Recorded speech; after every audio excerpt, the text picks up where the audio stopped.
बिस्मिल्लाहिर्रहमानिर्रहीम। असल बात से मैं हूं इकबाल जंजुआ।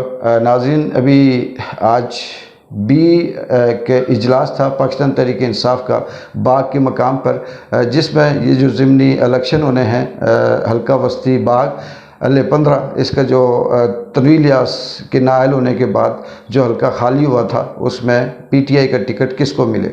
आखिरी इत्तलात आने तक ये भी बिल्कुल आज इस वक्त से 10 मिनट पहले जब मैंने कंफर्म किया तो ये पता चला शायद कि मेरा वीलॉग देखने तक वो टिकट कहीं ना कहीं सोशल मीडिया पे अनाउंस हो जाए कि किसको मिला। कहा यह जा रहा था कि इजलास हुआ है और फैसला महफूज कर दिया गया है और उसमें 90% 80 से 90% जो चांस है वो राजा कदीर जो कैनेडियन हैं उनके टिकट मिलने के पीटीआई के चांस है, और दूसरे नंबर पे निसार शाइक के चांस हैं जो पहले जमात इस्लामी से जिनका ताल्लुक़ था, वो एक सियासी कारकुन हैं, जमात इस्लामी के हवाले से जाने जाते हैं, उनका चांस है। अब हल्का बस्ती बाग, इसमें पाकिस्तान मुस्लिम लीग नून का जो उम्मीदवार है वो मुश्ताक मनास हैं, जो 2016 का इलेक्शन सरदार कमर ज़मान के मुकाबले में जीतते थे और उनके मुकाबले में आज़ाद उम्मीदवार राजा खुर्शीद जो कर्नल नसीम के भाई थे वो भी मुकाबले में थे, वो हार गए थे। उसके बाद फिर इलेक्शन जो बाद में हुए जिसमें तनवीर इलियास साहब कैंडिडेट इस हल्के से थे, उनको पैराशूटर भी कहा जाता था, पैसे की ताकत पे आए और फिर उनके मुकाबले में मुश्ताक मनास ने तो इतनी कंपेन नहीं की थी नून लीग से। ज़िया कमर जो थे हल्का बस्ती बाग से पीपल्स पार्टी के प्लेटफार्म से उन्होंने जदोजहद की और 14,000-15,000 वोट लिए, जो उनकी एक बड़ी कामयाबी कहा जाता है कि बगैर किसी सपोर्ट के, बगैर पैसों के, बगैर इस्टेब्लिशमेंट की हमायत के उन्होंने इतना वोट बैंक लिया था। अब जब ये हल्का खाली हुआ तो तनवीर इलियास साहब नाअहल हुए और नाअहल होने के साथ साथ उन्होंने पाकिस्तान तहरीक इंसाफ भी छोड़ इस तरह दी कि उन्होंने बिल्कुल इमरान खान के ख़िलाफ़ जो जदोजहद है जो हर्जा पाकिस्तान तहरीक इंसाफ को जैसे ही नाअहल हुए तो आप कह सकते हैं कि खैर बात कह दिया। उनके आए रोज़ बयानात आने लगे इमरान खान के ख़िलाफ़ कि वो इतने पैसे लेता था, मुझसे पैसे खाता था, रोज़ाना प्रेस कॉन्फ्रेंस, रोज़ाना मीडिया पे बात, वही जो इमरान खान के गीत गाते थे। लेकिन जब उनका सॉफ्टवेयर अपडेट हुआ तो उसके बाद उन्होंने इमरान खान के ख़िलाफ़ बयान देने शुरू कर दिए। जब उनके इमरान खान के ख़िलाफ़ बयान देने शुरू किए तो कहा यह जाने लगा कि अब शायद के कुछ इन पे इस्टेब्लिशमेंट का हाथ हल्का हो, क्योंकि वो यही चाहती थी कि इमरान खान के ख़िलाफ़ हों तो ये ख़िलाफ़ हो गए। लेकिन जाहिर सी बात है इतनी आसानी से कहाँ वो चीज़ मिलती है जिसके लिए उन्होंने सब कुछ किया। लेकिन फिर ये भी खबरें चलने लगी कि तनवीर इलियास अपनी जो जमात है पीटीआई हकीकी के नाम से कोई उनसे बनवाना चाहता है और वो एक ऐसी जमात लॉन्च करेंगे जिसके 8-10 रुकन होंगे, सीटें होंगी, 2-4 जीतेंगे, 2-4 हारेंगे, और वो कहीं ना कहीं पे अपनी गेम खेलने के लिए, सौदा करने के लिए वो जमात बनाएंगे। अभी तक तो उसका अनाउंस नहीं हुआ, लेकिन उनका अपना कैंडिडेट भी नहीं हुआ। फिर पाकिस्तान तहरीक इंसाफ आज़ाद कश्मीर की जो सदारत थी वो साबिक़ वज़ीर आज़म आज़ाद कश्मीर जो इब्तिदा में पाकिस्तान तहरीक इंसाफ के थे क़य्यूम नियाज़ी साहब, उनके सुपुर्द की गई। और आज क़य्यूम नियाज़ी साहब यहाँ बाग में आए हुए थे और उनका इजलास था, शायद कि थोड़ी देर तक ये भी सामने आ जाए कि टिकट किसको मिला। तो वो पाकिस्तान तहरीक इंसाफ इमरान खान के नज़रियात का जो आमी होगा, मतलब वो उसको टिकट देंगे। उसमें राजा कदीर जो 20 बगला मल्लोड से जिनका ताल्लुक़ है, कनाडा के शहरी हैं, बिजनेसमैन हैं, पैसों वाला कहा जाता है, उनके हिसाब से भी अरबों में डिक्लेयर हुए। और उसके मुकाबले में अगर दूसरा जो उम्मीदवार है वो निसार शाइक साहब भी हो सकते हैं, और इसके अलावा बाकी भी बेशुमार लोग थे लेकिन वो लाइन से बहुत दूर थे। अब हम अगर देखें तो हल्का बस्ती बाग, इसके जो सबसे बड़े एरिया हैं, बिरपानी का ये जो शुमाली बाग बेल्ट है, ये बहुत बड़ा एरिया, इसमें वोट बैंक है। फिर जनूबी बाग आ जाता है, फिर जिसको कफलगढ़ और ये थुब का जो एरिया है और जगलड़ी का ये जो एरिया, ये बड़े मेन एरिए हैं। इसमें बड़ी तादाद में वोट बैंक है और हल्का बस्ती का वोट करीब 60 से 65 हज़ार वोट है। जो कैंडिडेट 17 से 18 हज़ार वोट ले तो वो इस सीट को जीत जाता है।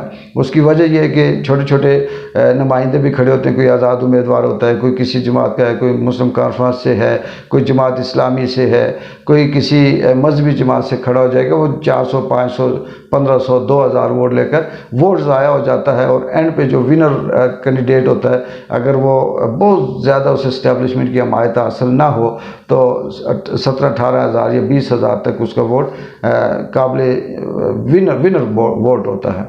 दूसरे नंबर पे 12,000, 15,000 तक कैंडिडेट जाता है। ज़िया कमर साहब इस दफ़ा भी उनकी अभी तक कोई इस्टेब्लिशमेंट की हमायत तो नहीं है, लेकिन हल्के में उन्होंने जैसे ही ये जगह खाली हुई, ज़िमनी इलेक्शन के लिए तैयारियां शुरू हुई, अनाउंस हुई डेट, तो उसके बाद उन्होंने अपनी मुहिम शुरू कर दी। सबसे पहला जो उनका एरिया टारगेट करना था उन्होंने, वो हल्का बिरपानी था, जिसमें पहली दफ़ा मुश्ताक मनाज साहब जीते थे और दूसरी दफ़ा तन्वीर इलियास ने भी अच्छे खासे वोट लिए थे। स्टेशन ज़्यादा ज़िया कमर ने भी किए, लेकिन तन्वीर इलियास की भी यहाँ पे अच्छा खासा वोट बैंक पाकिस्तान तहरीक इंसाफ के नाम से था। और उसी बेस पे ये बिरपानी को तहसील का दर्जा भी तन्वीर इलियास ने दिया और यहाँ पे जो ज़िमनी इलेक्शन, ये जो लोकल इलेक्शन थे, लोकल काउंसलर के, वो भी पाकिस्तान तहरीक इंसाफ के जो उम्मीदवार थे वहीद बेग साहब, उन्होंने जीते। और उस हवाले से भी ये कहा जाता था कि तन्वीर इलियास की यहाँ पे हमायत और वोट बैंक ज़्यादा है। लेकिन जैसे ही ज़िया कमर साहब ने एंट्री डाली तो इस वक्त बिरपानी के अंदर पाकिस्तान तहरीक इंसाफ का कोई इस तरह से नुमाइंदा या वोटर सपोर्टर नज़र नहीं आता। वो भी इस उम्मीद पे है कि एक दफ़ा ज़िया कमर साहब मेरे घर में चक्कर लगा लें तो मैं PTI पीपल्स पार्टी में शामिल हो जाऊंगा। ये हल्का तो ठीक है, इनका हो गया, लेकिन इसके साथ बाकी जो हल्के हैं, जुनूबी बाग हैं, उसमें भी ज़िया कमर साहब की पोजीशन बेहतर है। उनके साथ मुश्ताक मनाज की थोड़ी सी वहाँ पे भी पोजीशन बेहतर है। थुप हो गया, जगलड़ी हो गया, या ये जो 20 बगला है, इधर बहुत बड़ा एरिया जो है जिसमें चीड़ान धुंधार भी आता है, नारमा बरादरी का बहुत बड़ा वोट बैंक है। अब ये वो फैसला कुन वोट होगा कि नारमा बरादरी क्या फ़ैसला करती है। क्या वो राजा कदीर को वोट देने के लिए तैयार है? क्या वो मुत्तफ़िक होकर सारे उसके साथ जाएंगे? और अगर वो सारे के सारे नारमा बरादरी ये फ़ैसला करती है कि हमने A to Z जो है वो इताअत करके राजा कदीर को वोट देना है और इनके साथ दीगर जो छोटी छोटी बरादरी हैं, कबाइल हैं, वो भी शामिल हो जाएंगे, तो फिर राजा कदीर की पोजीशन बेहतर बन सकती है। लेकिन अगर इसी तरह से तकसीम रहे कि आधे नारमा बरादरी के लोग नून लीग में, आधे ज़िया कमर के साथ, आधे PTI में, तो फिर इस वक्त तक जो पोजीशन जा रही है वो ज़िया कमर की बेहतर जा रही है। मुश्ताक मनाज साहब जो नून लीग के प्लेटफार्म से आ रहे हैं, बल्कि मुहिम भी चला रहे हैं, हल्के के अंदर हैं, कभी जुनूबी बाग, कभी कुछ, वो महला घरों में या मालूम के लेवल पे जाते हैं और वहाँ बात करके वापस आ जाते हैं।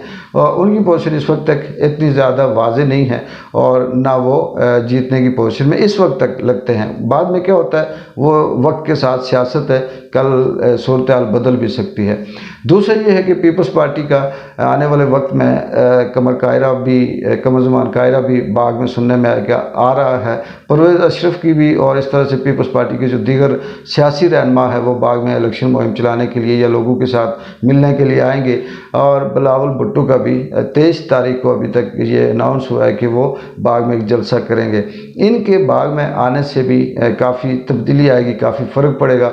आम आदमी के जहन में काफ़ी पॉजिटिव सेंस में वो उस तरफ जाएंगे और वो ये कहेंगे कि जी हमारे साथ फ़लाँ पाकिस्तान से आए हुए थे, और उससे मुतासर होकर वोट बैंक बढ़ सकता है। लेकिन कल तक क्या होता है ये मैं आपको वक्त के साथ साथ अपडेट देता रहूँगा। इस वक्त तक ज़िया कमर साहब पहले पोजीशन पे है, और कदीर अगर वोट टिकट मिलता है राजा कदीर को PTI का तो अलग सूरत हाल है, नसार शाही को मिलता है तो थोड़ी सी सूरत हाल चेंज है। और मुश्ताक मनाज नून लीग के इस वक्त तक मुझे वो तीसरे नंबर पे इस वक्त तक लगते हैं, उनके साथ वो वाली हमायत नहीं है, क्योंकि पिछली दफ़ा भी थुप से बहुत बड़ा वोट बैंक उन्हें मिला था। और इस दफ़ा अगर मैंने थुप के कुछ लोगों से उनकी राय ली थी तो उससे ये लगता था कि वो ज़िया कमर के साथ ज़्यादा हमायत करते हैं बानिस्बत मुश्ताक मनाज के। और कदीर, अब्दुल कदीर अगर वहाँ से टिकट लेते हैं राजा कदीर, तो फिर वो थोप की शायद कुछ डिवीजन हो जाए या लोग उस तरफ जाएं, ये आने वाले वक्त में बताएंगे। कल तक इस बस्ती में क्या तब्दीली आएगी या आने वाले वक्त में किस तरह से सूरत हाल सियासी बदलती है, इंशाअल्लाह मैं आपको अपडेट देता रहूँगा। तब तक के लिए इकबाल जंजूआ को इजाज़त दें। अल्लाह हाफिज़।